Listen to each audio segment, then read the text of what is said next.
काही अधिकारी असेल ज्याला 4-4 लाख रुपये पगार असतं, त्याच्या हातून भ्रष्टाचार होताना दिसतं आणि कोणाच्या हातातले पैसे घेतं अध्यक्ष महोदय? जो 8 तास काम करतोय त्याच्या खिशात हात घालणारी औलाद आहे. हे काँग्रेसमध्ये होतं आणि भाजपमध्ये तेच होतंय. बदललं काय तुम्ही? कुठे गेली तुमची मर्दांगी? आमची तुमच्याकडे आहे. किती लुटाचं तुम्ही? लाज वाटत नाही असा शब्द वापरता येत नाही, पण मला लाज वाटते ना अध्यक्ष महोदय. आम्ही चूप बसतो कारण आम्हाला तिकीट पाहिजे. तिकीट निघाली तर आम्ही निवडून येत नाही. पण तो मत मारणारा हे पाहत नाही. त्याच्या जेव्हा डोक्यात हे येईल ना तेव्हा तिकीट नाही देणार, दणके देणार. आता पाहतोय आपण क्रिकेटवाल्याला किती पैसे दिले, काय जिंकून आणलंय. असं वाटलं भारतच जिंकला काय? भारतातली क्रिकेट टीम जिंकली, भारत कुठे जिंकलाय? पण तुम्ही तर असं दाखवलं का बस आता आपलं सगळं काही सोबत झालं. सगळ्या पक्षांना हा विचार केला पाहिजे का शेतात काम करणारा मजूर मार मार थकून काम करतं, त्याला हप्त्याचा एखादा बोनस तरी देतो का आपण? अध्यक्ष महोदय, त्या शेतामध्ये शेतकरी काम करून अपघातानं मरण पावला तर पैसे मिळतं, त्याला अपघाताचा निधी मिळतं. पण मजूर जेव्हा काम करतं अध्यक्ष महोदय, त्या मजुराला आपण एक खडकू सुद्धा देत नाही. शेत मजुरासाठी एकही योजना नाही. अधिक काम करणारा वर्ग आहे. तुम्ही 47च्या डिग्रीमध्ये अंशामध्ये काम करत असताना अध्यक्ष महोदय हरणाची पाठ काढी होतं आणि अशा वेळेस काम करणारे त्या मजुराला काय दिलं आम्ही? म्हणजे काम न करणारा घरी बसणाऱ्याला योजना भेटणार आणि कष्ट करणाऱ्याला काय देणार आहे तुम्ही? अध्यक्ष महोदय, यामुळे जो असंतोष आणि निराशा जे येतंय, श्रम मूल्यच जर आम्ही खतम केलं, श्रमच शिल्लक ठेवलं नाही, काम करणाऱ्यासाठी काही ठेवलंच नसेल तर काम करणार कोण? अध्यक्ष महोदय, त्या 45 मजल्याच्या बिल्डिंगवर काम करणाऱ्या मजुराची छाती मोजली पाहिजे ना अध्यक्ष. त्याच्यासाठी काय आमच्याकडे अध्यक्ष महोदय? आणि मग या सगळ्या याच्यामध्ये अतिशय जोखीम घेणाऱ्यासाठी आमच्याकडे खडकू द्यायला व्यवस्था नाही आहे. आणि मात्र आम्ही पाहतोय अध्यक्ष महोदय का नको त्या योजना, न मागणाऱ्या योजना आम्ही जाहीर करतो. याचं दुःख आहे अध्यक्ष महोदय. तुपाशी जगणारे लोक आणि उपाशी राहणारे लोक, आम्ही सगळेजण तुपाशी जगणारे लोक आहे.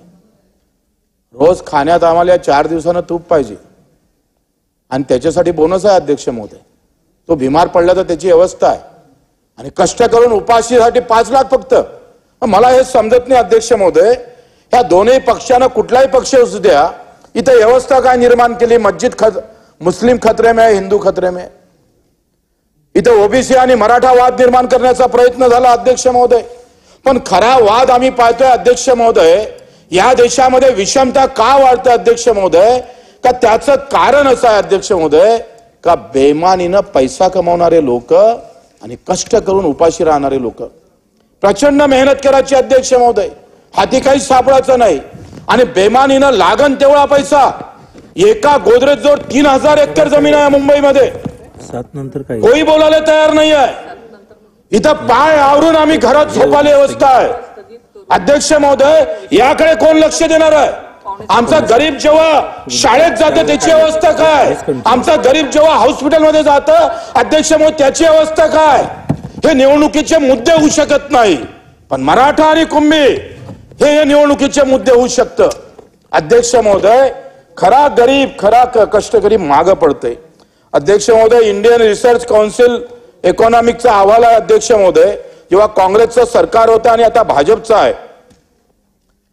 सन 2000 ते 2017च्या यामध्ये देशातल्या शेतकऱ्यांचं मिनिमम अध्यक्ष महोदय 2000 ते 2017 17 वर्षामध्ये अध्यक्ष महोदय 45 लाख कोटीचं नुकसान शेतकऱ्याचं झालं. 45 लाख कोटीचं.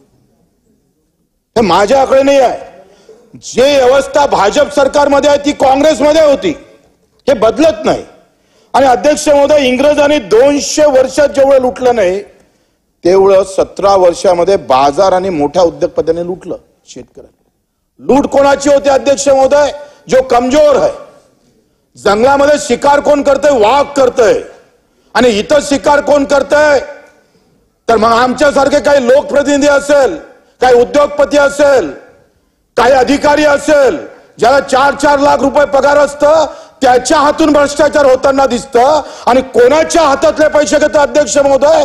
जो 8 तास काम करतोय त्याच्या खिशात हात घालणारी औलाद आहे. अध्यक्ष महोदय, ही लूट थांबली पाहिजे. तुम्ही किती देता याच्यापेक्षा लुटलं किती ते महत्वाचं आहे. अध्यक्ष महोदय, साधा 48 तासाच्या आत आमच्या हरिभाऊ पिंपळेनं सांगितलं 48 तासाच्या आत जर डीपी दुरुस्त करून दिली नाही, मला खरे मर्द असेल तर सांगा, 48 तासाच्या आत डीपी दुरुस्त होते अध्यक्ष महोदय ग्रामीण भागातली? नितीन भाऊ, तुम्ही विद्युत ऊर्जा मंत्री होते एक कारवाई नाही अध्यक्ष महोदय. एक आकोला टाकलं तर अर्ध्या तासात कारवाई होते. आमचा नियम आहे ना, आम्ही कायदा केला ना अध्यक्ष महोदय, का 48 तासाच्या वरती जर डीपी लावली तर त्या शेतकऱ्याला नुकसान भरपाई दिली पाहिजे. एक कारवाई सांगा महाराष्ट्रात. कोई मर्द नाही बचा आहे अध्यक्ष महोदय. आणि मग अशा व्यवस्थेच्या विरोधात लढणार कोण अध्यक्ष महोदय? आपण आता केंद्र सरकारनं अध्यक्ष महोदय 100 कोटीहून अधिक कर्ज असणाऱ्या 264 कंपन्याचं 1,23,432 कोटी माफ केले. कुठं बोंब नाही आहे, कुठेच बोंब नाही. आणि आमच्यासाठी ह्या तुटपुंजा योजना आणतोय, दुर्लक्ष करण्याचं काम करतोय आपण अध्यक्ष महोदय. हे ह्या 100 कोटी अध्यक्ष महोदय, 100 कोटीहून अधिक कर्ज असलेल्या कंपन्या कोणाच्या आहे, कोणाला त्यांनी हे केलं हे तर आम्ही हद आहे. उद्धव साहेब जेव्हा मंत्री महोदय होते तेव्हा 196 दिवसाची सवलत आपण टोल फ्रीला दिला पत्करावाल्याला. 196, कारण कोरोना काळात उत्पन्नाची घट झाली म्हणून. गरीब आहे ना हे टोलवाले, एवढ्या गरीब लोकांले 196 एका दिवसाला 1 कोटीचं उत्पन्न आहे. 196 कोटी माफ केलं आम्ही. अरे कोरोना काळात कोणाला बदला दिला आपण? सगळ्याचेच उद्योगधंदे थंडे पडले, सगळ्यांनाच नुकसान झाला. पण काय मेहरबान सरकार आहे, तुम्ही 196 दिवसाची सवलत देऊन दिली. आम्ही बोंबलून थकून जातो, पण तुम्ही आम्हाला काही देण्याचा विचार करत नाही अध्यक्ष महोदय. अरे या देशामध्ये कर्मचारी अधिकाराचा 7वा वेतन आयोग मान्य केला आपण, एकापासून तर 7 पर्यंत केले. आता 8वा आयोग मान्य करण्याची तुमची तयारी आहे. आमचा स्वामीनाथन धूळ खात का पडला हा काँग्रेसवाल्यांसाठी मला सवाल आहे अध्यक्ष महोदय. 2003 मध्ये धानाचं राज्य सरकारनं शिफारस केली 850 रुपयाची. 2003 मध्ये हमी भावाचं बोलतोय, जे आमचे विजय भाऊ बोलत होते त्याच्याबद्दल बोलतोय. 850 रुपये. केंद्रानं किती भाव केले? 15% नफा धरून भाव भेटत नाही जाधव साहेब. 15% नफा नाही, लॉस मध्ये विकावं लागतं आम्हाला. हे काँग्रेसमध्ये होतं आणि भाजपमध्ये तेच होतंय. बदललं काय तुम्ही? कुठे गेले तुमची मर्दांगी? अध्यक्ष महोदय, 850 राज्यानं शिफारस केली 2003 मध्ये आणि केंद्रानं जाहीर केले 360. 500 रुपयाची तफावत. मग 15% नफा धरून भाव कुठं भेटला अध्यक्ष महोदय? घाट्यात विकावं लागतं. हेच धानाचं आहे. तुरीमध्ये तेच झालं. 1300 रुपये कमी भावानं अध्यक्ष महोदय तूरमध्ये. 2003चे वाचून दाखवतोय अध्यक्ष महोदय. 1869 राज्यानं शिफारस केली 1869 भाव 15% नफ्यानं भेटले पाहिजे. 15% नफा जर माझ्या शेतकऱ्याला भेटायचा असेल तर अध्यक्ष महोदय केंद्रानं हमी भाव जाहीर करताना 1869 भेटले पाहिजे. आणि तेव्हा त्यांनी जाहीर केलं 500 रुपये. 1300 रुपयाचा घाटा एका क्विंटल माग आहे. तुम्ही 6000 देता म्हणता, लुटता किती? तुमच्या बजेटमध्ये आमच्यासाठी ठेवलं किती? टाटा बाटा वाटा कुठं आहे? ते गाणं आमच्या विदर्भातल्या एका कवीनं लिहिलं होतं. टाटा बाटा सांगा आमचा वाटा कुठं आहे? वाटा कुठं आहे अध्यक्ष महोदय? 3 लाख अधिकारी कर्मचाऱ्यासाठी 3 लाख कोटी खर्च करतो. 20,000 कर्मचाऱ्यासाठी, 20,000 कर्मचाऱ्यासाठी.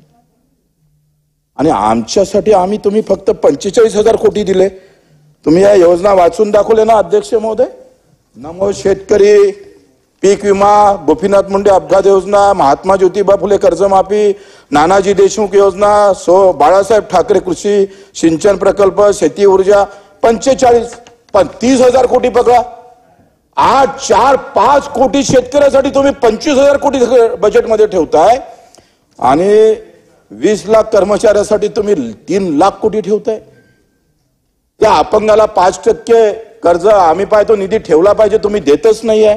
1,000 कोटी ठेवले. कायदा काय म्हणतं? बजेटच्या 5% खर्च दिव्यांगांसाठी झाला पाहिजे, 25,000 कोटी भेटले पाहिजे.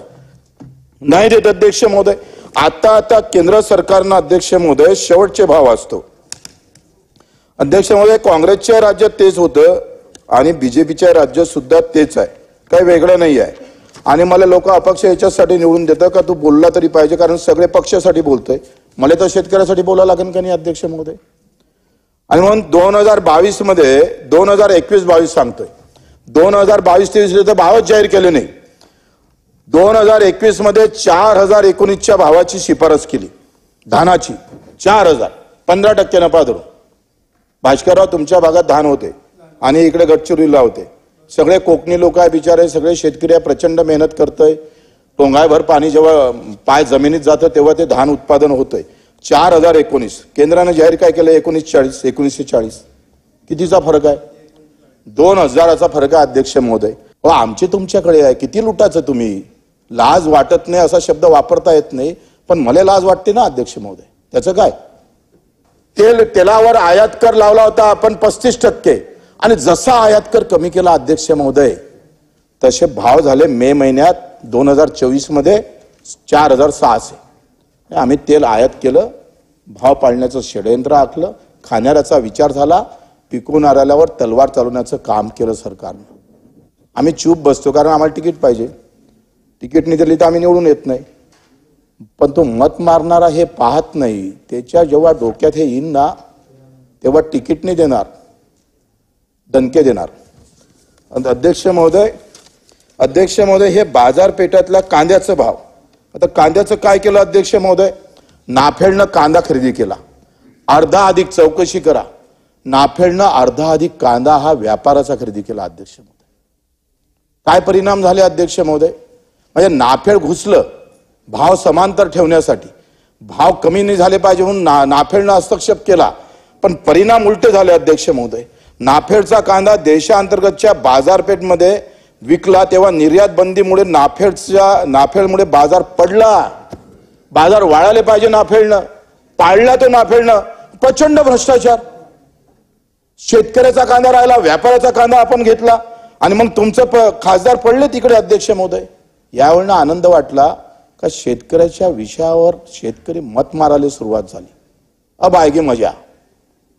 आता हिरवा निळा भगवाने भाव काय दिले सांग, दिले नसेल तर नका मारू मत, नाही देणे का मत उसको. बाजार भावापेक्षा नाफेड कमी भावानं भाव देतं अध्यक्ष महोदय. बाजार भाव कुठं कांद्याचे ना आम्ही काय भाव देतो, म्हणजे नाफेडला हस्तक्षेप करायला सांगितलं आणि नाफेडच जर कमी भाव देत असेल तर अध्यक्ष महोदय हे काही खरं नाही आहे. कांदा महाबँकचा चांगला प्रस्ताव मुख्यमंत्री महोदयाला आम्ही दिला होता, त्याची सुरुवात झाली, पण त्याची अजूनपर्यंत कुठल्याही प्रकारची कारवाई होत नाही अध्यक्ष महोदय. भाजीपाला आणि कांदा जे काही आहे याच्यावर एक धोरण आणलं पाहिजे अध्यक्ष महोदय. नाही मी थोडंसं बोलतोय 2-3 मिनिट. आम्ही दोघं जण आहे, राजकुमार जी ये तो इनका भी मेरे को दे दो थोड़ा सा परत येते. अध्यक्ष महोदय, काय हा कांदा उत्पादक शेतकऱ्याच्या बाबतीत किंवा भाजीपाला आता थोडेसे भाव जर वाढले अध्यक्ष महोदय, एखाद्या तुम्ही सांगा सिमेंटचे भाव वाढले नाही का अध्यक्ष महोदय, वाढले ना भाव, लोखंडाचे भाव वाढले, कुठे बोंबाबोंब होतं. मग आम्ही जे पिकवतो त्याचे भाव वाढल्यावर लगेच त्याच्यावर नियंत्रण आणण्याचा तुमचा जो प्रयत्न होतो ना, ही खरी हरामी आहे आणि ही हरामी थांबली पाहिजे अध्यक्ष महोदय.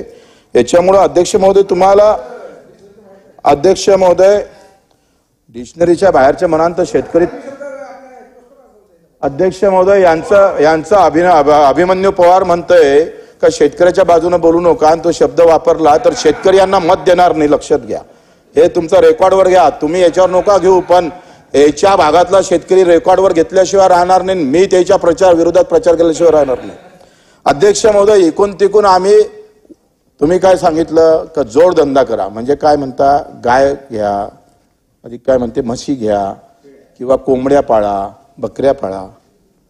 आता दुधाचे भाव पडले, आम्ही 5 रुपये अनुदान दिलं अध्यक्ष महोदय आणि 10 टन दुधाची भुकटी आम्ही आयात केली.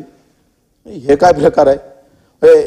एक पहिले आपण एका हाती लाडू द्यायचा आणि दुसऱ्या हाती अशी कानपडीत मारायची का रक्तच काढायचे. तुम्ही 10 लाख टन दूध पावडर आयात कराल तर दुधाचे भाव राहणार कसे अध्यक्ष महोदय, याचं काही चिंतन मंथन करणार का नाही. आता पाहतोय आपण क्रिकेटवाल्याला किती पैसे दिले, काय जिंकून आणलंय असं वाटलं भारतच जिंकला काय. भारतातली क्रिकेट टीम जिंकली. भारत कुठे जिंकलाय? भारतीय क्रिकेट टीम जिंकली चव्हाण साहेब, भारत नाही जिंकला ना. पण तुम्ही तर असं दाखवलं का बस आता आपलं सगळं काही सोडत झालं, एक दुसरा प्रदेशच आपल्या ताब्यात आला. किती कौतुक करताय.